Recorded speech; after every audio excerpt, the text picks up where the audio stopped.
அண்ணன் உன் வயித்துலதான் பிறந்துச்சான்னு எனக்கு சந்தேகமா இருக்குமா? கொஞ்சம் கூட அக்கறையே இல்லாம பேசிட்டு போது. சிந்து கொண்டு வந்த கோவில் நகைய எசக்கி மாமாவை வச்சு எடுக்க சொன்னது தப்புதான். அதுக்கு அன்னபூர்ணி பெரியம்மா கொடுத்த தண்டனை ரொம்ப சரின்னு சொல்லுதுமா. அவன் அப்படியா சொன்னா?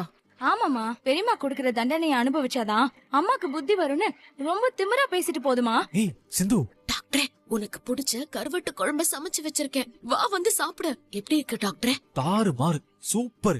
டாக்டரே, ஒரு வாய் ஊட்டி விட. நீ சாப்பிடுறத பாக்கும்போது எனக்கும் நாக்குல எச்சி ஊறுது. ஆனா என் கையால சாப்பிடும் போது கிடைக்காத ருசி நீ ஊட்டி விடும் போது எனக்கு கிடைக்குது டாக்டரே.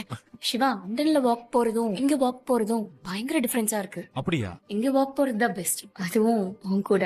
சிவா, நீ டாக்டர் ப்ரொஃபஷன்ல இருக்க. ஹெல்த் விஷயத்துல நீ ரொம்ப கவனமா இருக்கணும். என்னாச்சு சிவா? ஒண்ணு இல்ல, கண்ணுல தூசி விழுந்துருச்சு. சரி சரி, கண்ணு கசக்காத இரு, நான் ஊதி விடுறேன். என் புருஷனை வாக்கிங் கூட்டிட்டு போனதே தப்பு, இதுல இது வேறயா? தூசி எடுக்கிற சாக்குல என் கண்ணு முன்னாடியே அவங்களோட இவ்ளோ நெருக்கமா நிக்கிறியே, உன்னை விட மாட்டேன்டி.